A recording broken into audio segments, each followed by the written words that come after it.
اب آپ کی مرضی، مجھے جو چاہے سزا دیں، مجھے کوئی اعتراض نہیں ہوگا۔ اگر آپ مجھے شوٹ کرنا چاہتے ہیں تو بے شک شوٹ کر دیں، میں اپنے پیارے ساتھیوں کی موت کے بعد خود بھی زندہ رہنا نہیں چاہتا۔ اور میں یہ بات ختم کرنے کے بعد ہاتھوں پہ چہرہ چھپا کر پھوٹ پھوٹ کر رونے لگا۔ اس وقت مجھے اپنی پیاری بہن یاد آ گئی تھی، جس کو 1947 میں ایک سکھ نے تلوار مار کر شہید کر دیا تھا۔ میری آنکھوں صرف اپنی بہن کو یاد کر کے آنسو جاری تھے۔ لکشمی دیال کو کرسی چھوڑ کر میرے قریب آ کر ساتھ والی کرسی پر بیٹھ گیا اور میرے کاندھے کو تھپتاتے ہوئے بولا، مرلی پرساد، جو ہونا تھا ہو گیا، اب رونے سے تو وہ لوگ واپس نہیں آ جائیں گے۔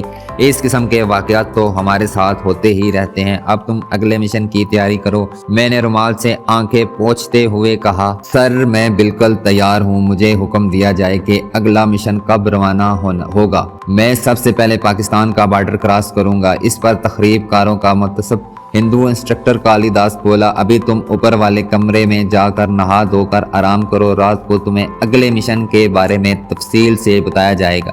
آج بھی جب میں اس وقت کو یاد کرتا ہوں تو مجھے اپنے آپ پر تعجب ہوتا ہے کہ میں اتنا اعلیٰ تربیت یافتہ کمانڈو اور چہرہ شناس ہونے کے باوجود ان لوگوں کے دل کا حال ان کے چہروں پہ نہ پڑھ سکا۔ میں قلعے کی دوسری منزل پر ایک کمرے میں آ گیا، یہاں پانی کے نل کے نیچے نہانے کے بعد بالٹی ڈھونگا پڑا تھا۔ میں نہا کر تازہ دم ہو گیا، اتنے میں انسٹرکٹر کالی داس اوپر میرے پاس آ گیا۔ اس نے مجھے جیب سے سگریٹ نکال کر دیا، کہنے لگا، 2 سال پہلے بھی اسی طرح پاکستانی رینجرز کے ساتھ جھڑپ میں ہماری پارٹی کے 7 آدمی مارے گئے تھے۔ یہ تو ہوتا ہی رہتا ہے، کبھی پوری کی پوری پارٹی بارڈر کراس کر جاتی ہے اور کبھی بارڈر کراس کرانے والے تجربہ کار گائیڈ کے ہوتے ہوئے بھی اچانک بارڈر فورس میں مد بھیڑ ہو جاتی ہے اور ہمارے آدمی کچھ مارے جاتے ہیں، کچھ بھاگ کر واپس آ جاتے ہیں۔ میں نے کالی داس کو اپنی پارٹی کی پاکستانی رینجرز کے ساتھ جھڑپ کی جھوٹی کہانی بڑی تفصیل کے ساتھ سنائی۔ وہ بڑے غور سے سنتا رہا، پھر بولا، بالکل ایسا ہی ہوتا ہے بھیا، تم تو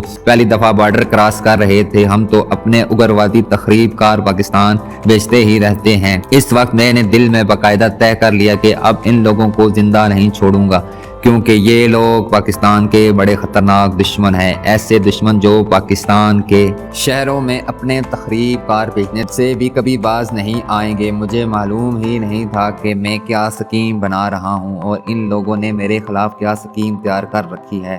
کالی داس جانے لگا تو بولا، تم نیچے رسوئی میں جا کر بھوجن کر لو، اس کے بعد تمہیں اگلی پارٹی کے لیڈر سے ملاقات کرواؤں گا۔ میں نیچے رسوئی میں آ گیا، جہاں ایک ہندو باورچی گرم گرم پھلکے بنا رہا تھا۔ ایک پتیلے میں دال تھی، میں نے وہی بیٹھ کر کھانا کھایا، جیب سے سگریٹ نکال کر پینے لگا، پھر اوپر اسی کمرے میں آ کر چارپائی پر لیٹ گیا۔ اتنے دنوں سے سفر کرتا آیا تھا، میری آنکھ لگ گئی، جب جاگا تو کمرے کی بتی جل رہی تھی اور کالی داس انسٹرکٹر مجھے آہستہ آہستہ ہلا کر جگا رہا تھا۔ مرلی پرساد، او مرلی پرساد، اٹھو۔ جی مہاراج۔ میں جلدی سے اٹھ کر بیٹھ گیا۔ کالی داس مسکرایا، کہنے لگا، نیچے آؤ، تمہیں نئی پارٹی کے لیڈر سے ملاؤں۔ میں اٹھ کر اس کے ساتھ ہو گیا۔ میں نے سیڑھیاں اترتے ہوئے پوچھا، یہ پارٹی کب پاکستان جا رہی ہے سر؟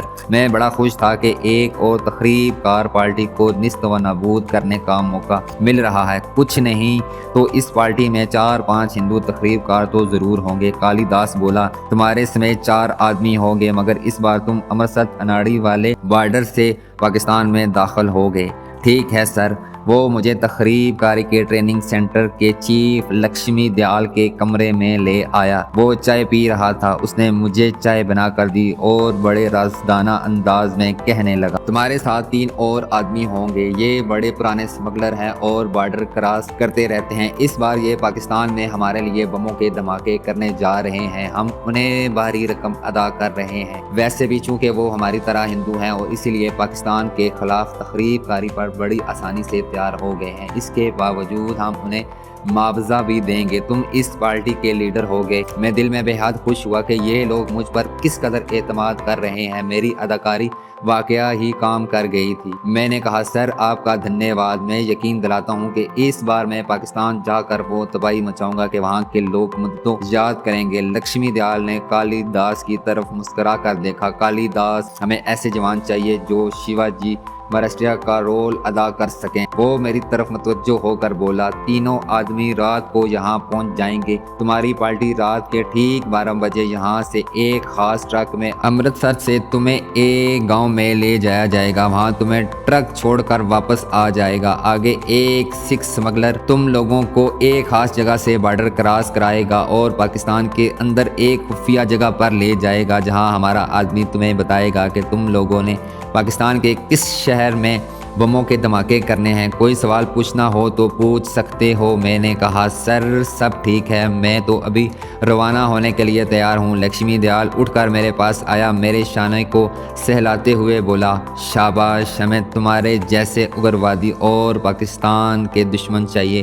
ابھی تم جا کر آرام کرو، جب وہ آدمی آئیں گے تو تمہیں بلا لیا جائے گا۔ میں نمسکار کر کے اوپر کمرے میں آ گیا، یہ سوچ کر خوش ہو رہا تھا کہ مجھے ایک بار پھر پاکستان کے دشمنوں کو موت کے گھاٹ اتارنے کا موقع مل رہا ہے۔ افسوس اس بات کا تھا کہ میرے پاس دھماکہ خیز محلول کی شیشی نہیں تھی۔ اس دفعہ مجھے ان لوگوں کو دوسری طرح سے ہلاک کرنا تھا۔ میرے لیے یہ کوئی مشکل بات نہیں تھی۔ یہ تجربہ کار کمانڈو کے پاس اپنے دشمن کو ہلاک کرنے کے واسطے کئی طریقے ہوتے ہیں۔ میں سگریٹ پیتا اور سوچتا رہا کہ اس بار ان تخریب کاروں کو کس طرح ہلاک کروں گا۔ اتنے میں انسٹرکٹر کالی داس بھی آ گیا۔ وہ مجھ سے ہمارے نئے مشن اور نئی پارٹی کے آدمیوں کے بارے میں باتیں کرنے لگا۔ اس نے مجھے خاص طور پر کہا، مرلی پرساد، تمہارے ساتھ جو آدمی جا رہے ہیں یہ لوگ پیشہ ور اسمگلر ہیں، تمہیں ان پر نگاہ رکھنی ہوگی۔ پاکستان پہنچ کر ان لوگوں کو اکیلا نہیں چھوڑنا، اپنی نگرانی میں ان سے بم لگوانا۔ میں نے بڑی شان سے کہا، سر آپ فکر ہی نہ کریں، میں ان کی پوری نگرانی کروں گا اور ان پر کڑی نگاہ رکھوں گا، ہر ایک سے اس کی ڈیوٹی پوری لوں گا۔ شاباش۔ کالی داس نے وہی چائے منگوائی، ہم چائے پیتے اور باتیں کرتے رہے۔ کالی داس کہنے لگا، تم اس بار پہلا بم دھماکہ لاہور کے ریلوے اسٹیشن پر کرو گے۔ ہم نے گوال منڈی میں بم دھماکے کا پروگرام تبدیل کر دیا، وہاں 2 دن بعد دھماکہ کرو گے۔ میں نے بڑے مصنوعی خوش جوش کے ساتھ بولا، سر میں تو سب سے پہلے گوال منڈی میں دھماکہ کرنا چاہتا ہوں، کیونکہ وہیں میرے ماتا پتا جل کر مر گئے تھے۔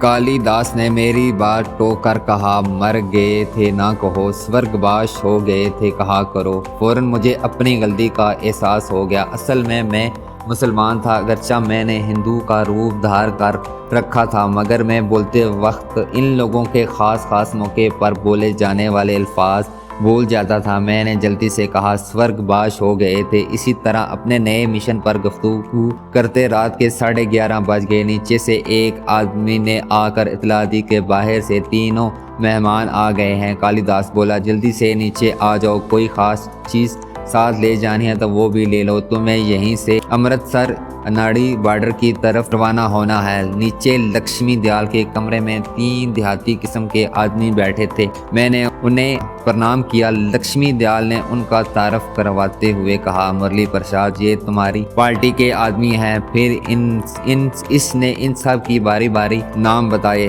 سب نے مجھے ہاتھ جوڑ کر پرنام کیا۔ لکشمی دیال نہیں سمجھانے لگا، مرلی پرساد تمہارا پارٹی لیڈر ہوگا، تمہیں اس کی ہر بات، اس کا ہر حکم ماننا ہوگا، جیسے یہ کہے گا تم ویسے ہی کرو گے۔ تینوں آدمیوں نے سر ہلاتے ہوئے باری باری کہا، صاحب ہم ایسا ہی کریں گے جیسا یہ لیڈر ہمیں بتائے گا۔ تینوں آدمی پکی عمر کے تھے اور چہرے مہرے سے بڑے تجربہ کار اور چالاک لگ رہے تھے۔ ہم نے وہیں بیٹھ کر چائے پی۔ باہر کسی ٹرک کے قلعے کے احاطے میں داخل ہونے اور پھر رکنے کی آواز آئی۔ کالی داس نے کہا، ٹرک آ گیا، بھگوان کا نام لے کر چل پڑو۔ ہم باہر نکل آئے۔ لکشمی دیال نے میرے کندھے پر ہاتھ رکھ کر رازداری سے کہا، مرلی، امرتسر کے قریب گاؤں میں جہاں پر ٹرک تم لوگوں کو چھوڑے گا وہاں تمہیں ہمارا خاص آدمی ملے گا، اس کا نام ہربھجن سنگھ ہے۔ وہاں سے تمہارا پارٹی لیڈر ہربھجن سنگھ ہوگا،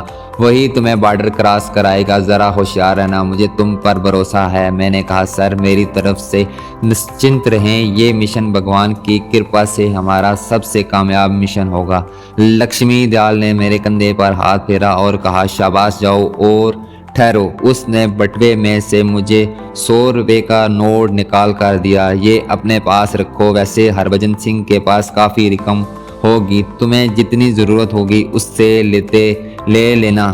اسے میں نے خاص طور پر کلوا بھیجا ہے کہ وہ تمہارا خاص خیال رکھے۔ مجھے امید نہیں تھی کہ 5 تخریب کاروں کو ہلاک کرنے کے بعد میرے ساتھ ایسا سلوک روا رکھا جائے گا۔ مجھے تو یہ بھی امید نہیں تھی کہ یہ لوگ میری من گھڑت کہانی کا اعتبار بھی کریں گے، لیکن انہوں نے نہ صرف مجھ پر اعتبار کر لیا تھا بلکہ مجھے پہلے سے زیادہ اپنے اعتماد میں لے لیا تھا۔ بس میں یہاں سے مار کھا گیا۔ کیسے مار کھا گیا آپ کو آگے چل کر بتاؤں گا۔ میں کیا بتاؤں گا، آپ کو خود بخود پتہ چل جائے گا۔ ٹرک عام سائز کے ٹرکوں ایسا تھا، صرف اس کی باڈی اوپر سے بند تھی، دونوں سائڈوں پر کھڑکیاں بنی ہوئی تھی، اندر آمنے سامنے صرف 2 بھینچوں کی طرح سیٹیں تھیں، سیٹوں پر تکیے پڑے تھے، یہ ہمارے آرام کرنے کے واسطے تھے۔ ہم سوار ہو گئے تو ٹرک چل